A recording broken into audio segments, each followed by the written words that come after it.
Well, the Seahawks just won't stop.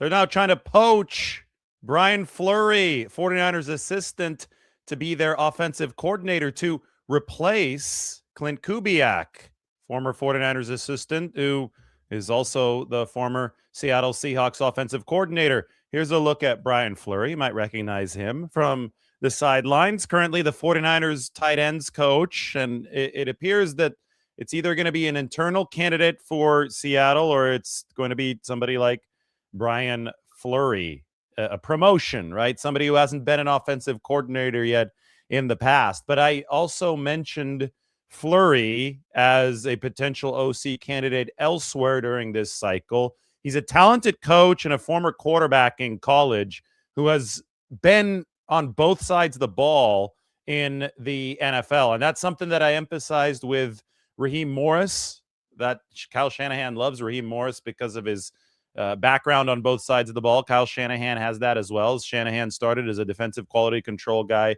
under John Gruden in Tampa. Listen to Brian Flurry's coaching resume with the 49ers. Joined the team in 2019 as a defensive quality control coach. Okay, that's just like Kyle Shanahan back in the early 2000s with Tampa. Moved to offensive quality control coach in 2020 and 2021. Then became the tight ends coach from 2022 to 2004. He still is the tight ends coach now. He was the tight ends coach in 2025, but he added run game coordinator to his title in 2025. So he started doing some coordinator, actual design activities. I actually think that it seemed that he replaced Chris Furster in that run coordinator role from 2024 to 2025, at least as far as titles went. Furster is the 49ers offensive line coach.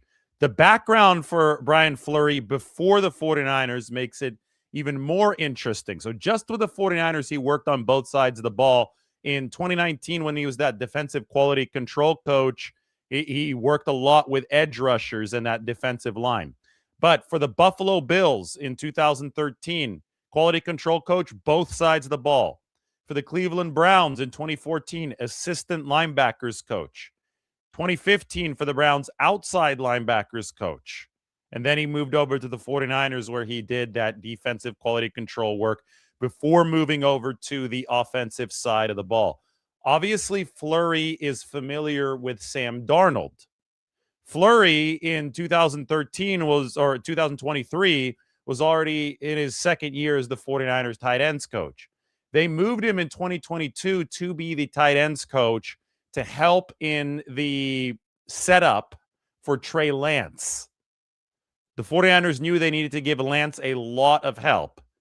They saw Flurry, a former quarterback at Towson in college, as somebody with defensive experience as well, as somebody who would be able to get their tight ends into exact right position, predictable positions on pass routes, so that the quarterback would have good throwing opportunities to those tight ends. So what the 49ers did in 2022 is they tried to make an infrastructure as robust as possible around the quarterback so that the pathway to success would be as wide as possible. Now, obviously, Lance got hurt in week 2, but we see that construction project around the quarterback position was extremely successful because the 49ers made it all the way to the NFC Championship game and might have won a Super Bowl even despite multiple quarterback injuries that season. Trey Lance opened the door for Jimmy Garoppolo to return as the 49ers starter. Garoppolo then got hurt in week 13 and Brock Purdy took over. And you know who was in the exact right spot in week 13 when Brock Purdy came in against the Miami Dolphins on the 3rd and long? Well, I think it was a career-setting play. The Dolphins ran a zero blitz. Jalen Phillips hit the quarterback, and then the throw was blind, but it was right perfect and George Kittle was where he needed to be to make the catch. It was Brock Purdy. Brock Purdy was the QB who came in week 13, and I think that he very much benefited from the fact that the 49ers were a well-oiled machine around him.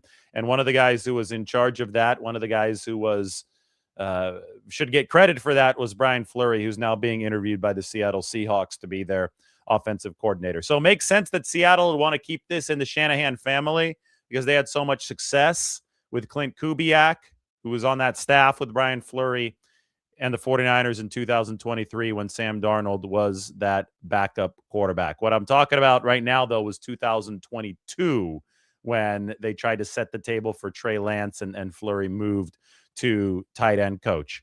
The Seahawks have interviewed already many candidates from the internal side. Jake Peetz, who is their passing game coordinator, he's viewed as the potential top option.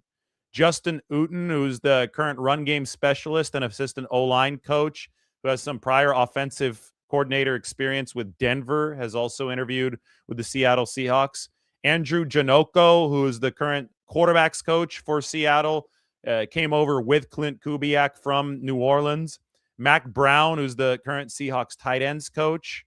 And there are also some external candidates emerging, including the guy who's pictured up on the screen in Brian Flurry, and in Connor Senger, who is the Arizona Cardinals pass game specialist. We talked to Steve Young about this at the Rise of the 49ers premiere. He said that, back in the day that the Shanahan tree wasn't very big and it was hard as a quarterback and as an offensive player to or as just as a team in general to land with one of those qualified coaches to be able to shepherd your offense in the best way possible. Because the Shanahan tree has had so much success, it has now proliferated the majority of the league. And the fact that Brian Fleury is getting interviewed to be the Seattle Seahawks offensive coordinator, even if he doesn't get this job, is further evidence of the lasting power and reach of the Shanahan tree. So Brian Fleury, potentially to Seattle. Maybe they just go internal, which I think would still technically qualify as a descendant path of the Shanahan tree because Clint Kubiak was there as the offensive coordinator for 2025. And it ended up working out really well for the Seattle Seahawks, who won a Super Bowl championship. Sam Darnold went from committing the most giveaways of any NFL player over the course of the regular season to becoming the first quarterback to win a Super Bowl. And the Seahawks were the first team to win a Super Bowl without turning the ball over a single time in the postseason. So obviously the risk management was on point for Seattle. They knew that they were working with a world-class defense, one of the great defenses in NFL history. And I mean, that's the right way to approach game plans, is by recognizing the context within which you are operating. And the Seahawks had the best special teams in the game, and they had the best defense in the game. At that point, when you have two phases winning, it's about the third phase just not screwing it up. Remember the 49ers of earlier this decade? They had two phases winning. They had offense and defense going. So we always said third phase, special teams, just don't screw it up.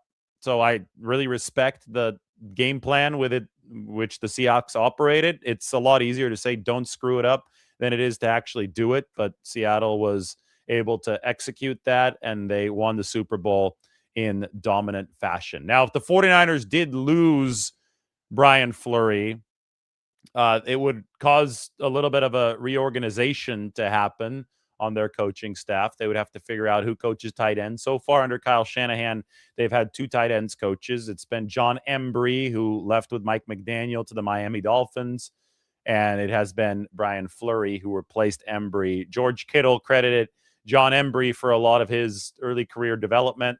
Most famously, John Embry would fine George Kittle every single time that he ran out of bounds as a young player.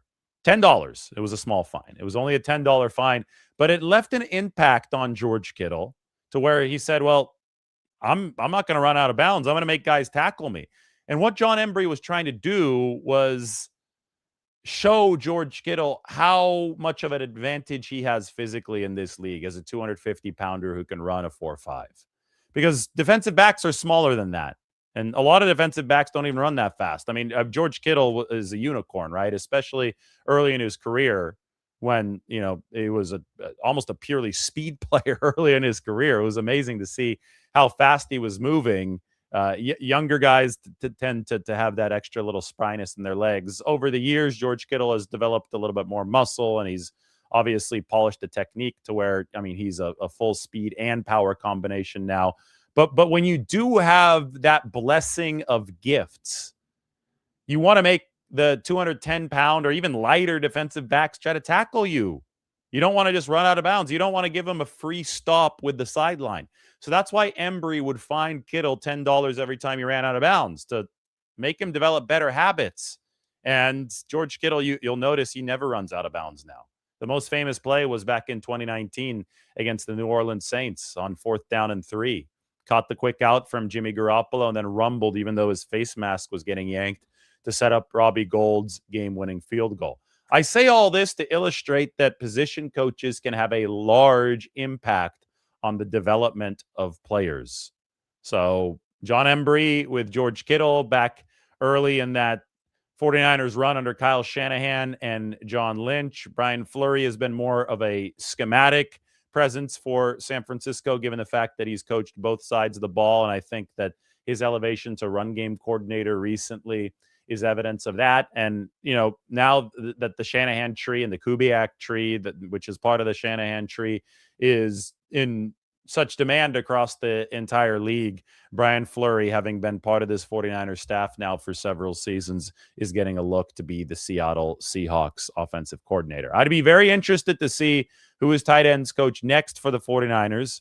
It is interesting to me that they really haven't seen the success that they've needed to see from any potential replacements, like heirs apparent to George Kittle over the course of all these years. I mean, they struck gold in the 2017 draft in the 5th round. And I know that they made an effective signing in 2020 for Jordan Reed when he was healthy, but obviously availability is the best ability, and he wasn't able to stay healthy. Outside of that, though, I mean, Ross Dwelley turned into a solid number 2, number 3 player for the 49ers for several years. He didn't screw things up, but it didn't bring all too high of a ceiling. But that's somebody who they developed into, I guess, a decent NFL player over time. But you look at the rest of this position. I mean, this last year, Luke Farrell did not give them, I think, what they needed in the receiving game and especially in the blocking game. And that's what he was primarily paid to do. And we'll see if Luke Farrell sticks around, if they feel that he needs another season to acclimate to the scheme, because before the 2025 season, he was running in a different system with Jacksonville, but they didn't get great efficiency with Farrell. They haven't gotten a lot from their tight end draft picks over the years. Still remember Cam Latu did not last with the team for very long. So it is going to be interesting to see if the 49ers pivot leadership direction at that tight end room if Brian Fleury is indeed taken away to Seattle to be their offensive coordinator. Not sure how likely it is. It is a lot of internal candidates for the Seahawks, but just wanted to let you guys know that the Seahawks are trying to poach a coach who the 49ers really respect, again, for the way that he's been able to draw X's and O's and the way that he understands the game from both sides of the football. All right, I'm going to open this up to some questions on this beautiful Saturday morning.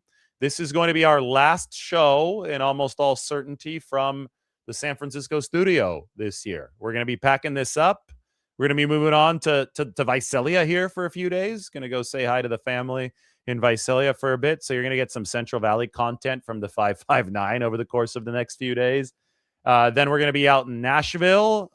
There will be some other fun little trips here and there that will be taken, and we're going to be creating content, 49ers content, from everywhere. I recorded a video at Stanford yesterday. I was going to run it this morning, but I think that we'll wait to run it at some other point. It's on Christian McCaffrey. It's good. So you guys, and yesterday was nice and sunny outside. So while it's rainy here, I think in California, it's supposed to be raining over the course of the next few days.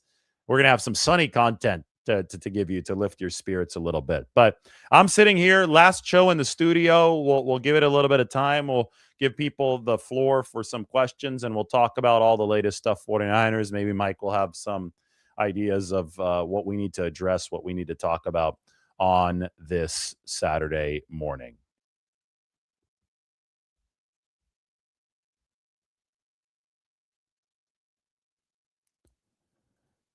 This is cool. You used to be from the Central Valley. What town? You got to shout out to your town. Got a lot of people shouting out to the Central Valley. Gomez 408. Although your handle there 408, it seems to imply that you're from San Jose, not from the Central Valley, unless you changed phone numbers.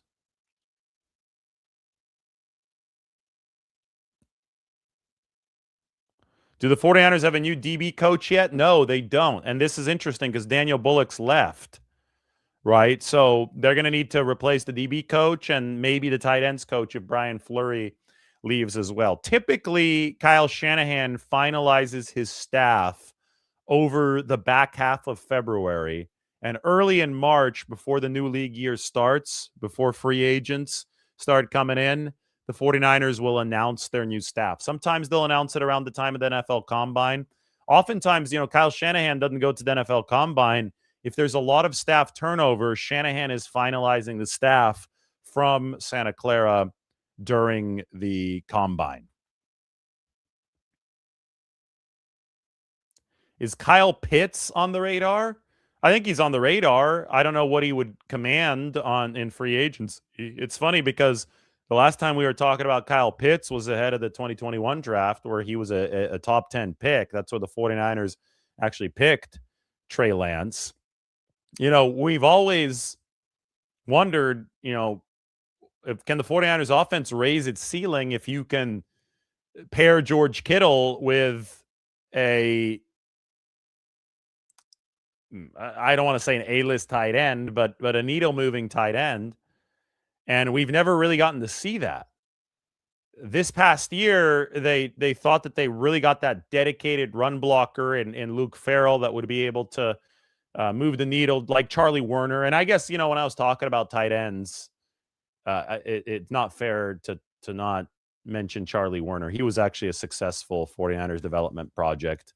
6th round pick out of Georgia, and he was a really good run blocker for the 49ers over his 4 seasons. And that was it started under John Embry and then moved to Brian Fleury. And they wanted to recreate the impact that Charlie Werner had with Brian Fleury, with Luke Farrell, but it hasn't quite worked out yet. I thought that the 49ers actually didn't block all that poorly with their tackles, with the offensive line, although there were some issues on the interior, especially when they had those injuries. But it was the auxiliary blocking that was the bigger problem at the wide receiver position. And then whenever they didn't have George Kittle. And I think that the hope was that if Kittle was ever hurt, Luke Farrell would be able to at least give the 49ers some of the muscle and some of the strain on those blocks that they needed. But unfortunately, they really, really tanked in efficiency whenever George Kittle wasn't on the field when it came to run game efficiency and run game success. So something that the 49ers have to look at this offseason. Kyle Pitts, yes, might be an option. Of course, the other wrench in all of this for the 49ers is that George Kittle might not be ready for the start of the season. I know that he's doing his best to come back as quickly as possible. I know that the Achilles rupture was in a spot that should be conducive to a faster recovery.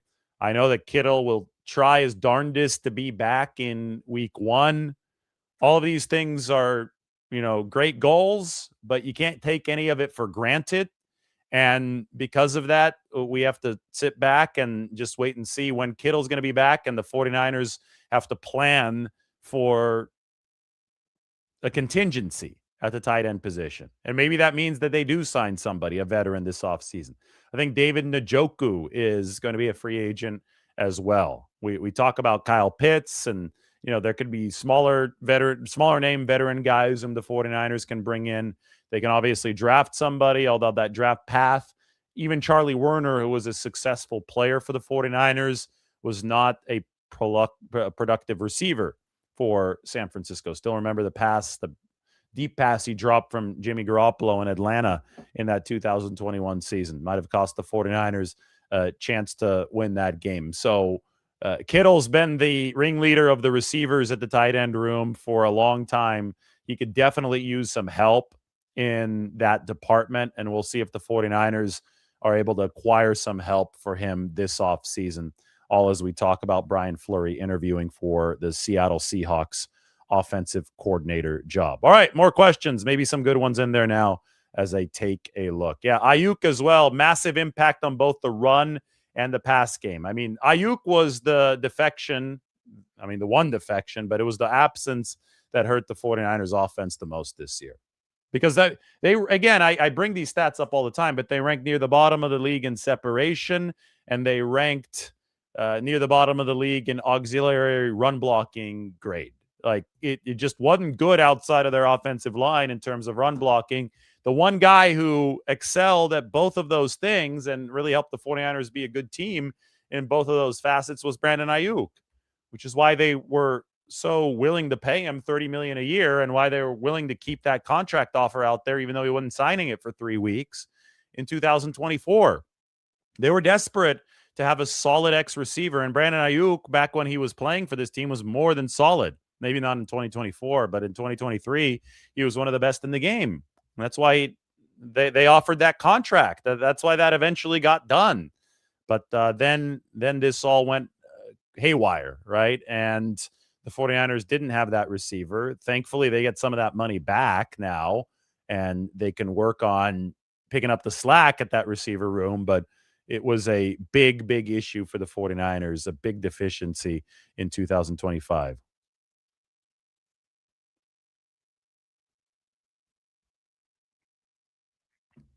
The Super Bowl was all possible San Francisco headlines, and I have to address this. If you guys think that Keon White getting shot had something to do with the city of San Francisco, that is an idiotic take. This was an altercation with the rapper Little Baby, who is from Atlanta. He was in town for the Super Bowl. This is not something to do with the city of San Francisco. Little Baby and whatever, there was like a crew with him, based on what I understand. I mean, I read the police report. I think you guys, anybody with the brain and 2 eyes can read the police report and realize that Keon White situation was not like the Ricky Pearsall situation where Ricky was walking on the sidewalk in San Francisco at a time when, the city had a lot to clean up, and they have cleaned up a lot in that downtown area. So the Keon White incident had nothing to do with safety in San Francisco. Again, that was read the police report. Altercation, Atlanta rapper, and a group of people with the Atlanta rapper argument with it appeared a group of people surrounding Keon White, and then there was a gunshot and it hit him in the ankle. But if you cannot delineate between something that is actually like a public safety incident on the sidewalk of a city, and then something in a private room of an establishment involving somebody from out of town, then I really, really can't help you. Like, sorry, like you need to apply some intelligence to your comments. And it was an overwhelmingly positive week for the city of San Francisco. Like every single, there are people that lied. There are media members that lied about the state of the city just for political reasons, leaving the Super Bowl or while they were here. I saw some of that, but the vast majority of coverage coming from the Super Bowl was actually truthful. The city was shining over the course of the week, quite literally with the weather, but it was a very, very needed boost for the city of San Francisco. And that's what they were hoping for with the Super Bowl. They got rave reviews coming out of that week.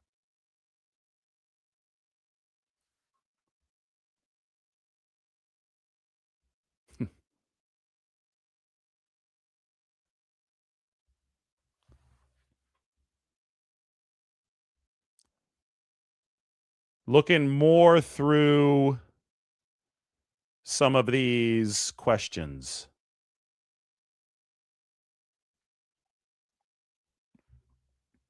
Nobody said torn Achilles for Jake Tonjes. It was plantar fasciitis, right? It was a foot situation for Jake Tonjes. I think Achilles and foot usually are classified as different things.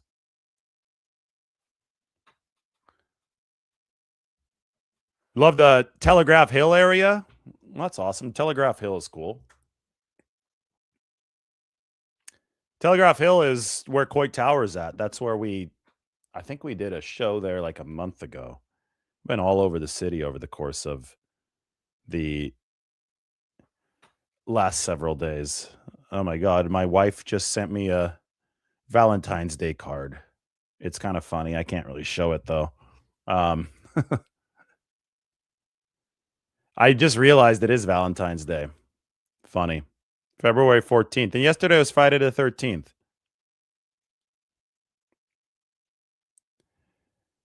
Yeah, if I remember correctly, it was plantar fasciitis for Jake Tonjes, according to John Lynch. Now, we're going to be able to catch up with John Lynch and Kyle Shanahan at the NFL Scouting Combine, which is in just over a week. I'll be headed to Indianapolis. Okay, you can't ask me best sandwich spots in San Francisco and not go and watch the video. I have a whole video on this. Everybody always asks me or asked me when the video was going to come out. Well, the video is out now. So go and check it out. I can't like go over it again every single time. Now I can maybe play the video at the end of one of these videos if I have it. Do I even have it? But yeah, right now it's not worth it because you can go check it out. It's not that far back on the YouTube page. There we go. I think this is Morel. What's up, man? Old high school friend. Tuning in to the live. Awesome. Ryan says, can everybody chip in together and buy the Seahawks? I don't know if we have enough money to buy the Seattle Seahawks, man.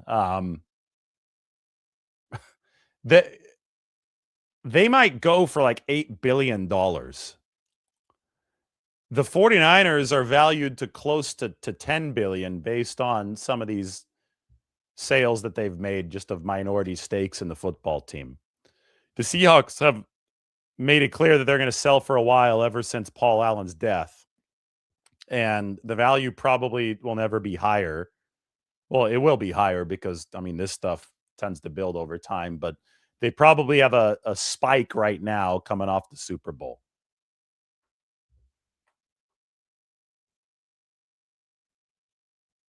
Will there be more live streams with Margot in the offseason? Maybe. Potentially. We'll see. That's all coming up. She's actually not here right now, so I'm going to see her in a couple days. She had to fly to Nashville a little bit ahead of me. I'm here packing stuff up in San Francisco, and obviously I said I'm going to go see the parents in the Central Valley before I head over that way.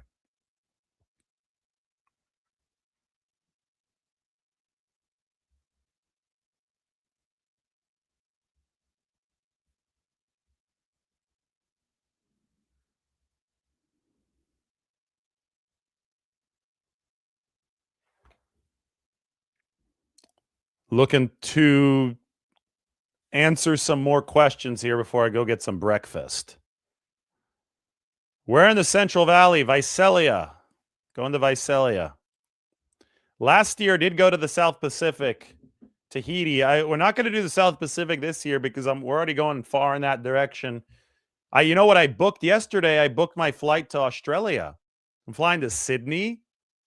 I'll be in Sydney, and then I'm going to go up to Melbourne, and then I'm going to fly back from Melbourne to San Francisco. Although we have an idea floating around. You know, it's like 15, 16 hours from here to Australia. It's a long flight.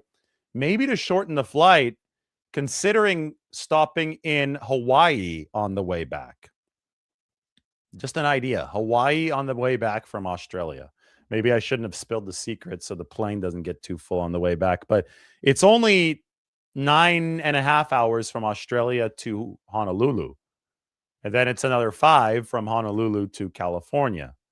So obviously, you know, that helps a lot. Like it's anything over 10 hours starts to be a very, very long time on the plane. And it's also a chance to stop in Hawaii when it's on the way. Like how often can you say that Hawaii is on the way? Like Even if you fly to Japan, you have to go pretty far south. Like Hawaii is not on the way from Japan. It's a bit of a detour. If you look at the globe and you draw a line from San Francisco all the way down to Australia, Hawaii is quite literally on the way. So might pull one of those things. Now you could also theoretically go through a Tahiti, something like that, on the way. You know, maybe we do that. Maybe if we like Tahiti better, that's actually an idea. Here, let me see here. Let's go to Google Flights. Let's type in Melbourne to Tahiti. Probably going to have to be Sydney. I'm a big Tahiti fan. So we go to September, a little bit after the game. We don't know the exact date yet, so I'm gonna have to wait. Oh man, you can't do Melbourne to Tahiti direct. Can you do Sydney to Tahiti? You can't. Well, this is annoying. You have to go through New Zealand. You can go Auckland, New Zealand to Tahiti for only $301, 4 hours, 41 minutes. Qantas. I kind of like that. 4 hours, 45 minutes, it says here. For $301. 787 Dreamliner. It adds the, you know, that I think New Zealand and Australia, the distance between those two is like the distance between California and Chicago. They're not that close. So it add the whole, I'd have to get down to New Zealand and then cross over from New Zealand to Tahiti. And then, you know, Tahiti to San Francisco is only 8 hours. That's actually manageable. Everything to avoid a 15 or 16-hour flight should be examined. All right, that's your news for the morning. Seahawks are interviewing Brian Flurry for offensive coordinator. That's the 49ers tight ends coach to replace Clint Kubiak. Everybody, thanks for watching. We will talk to you very soon.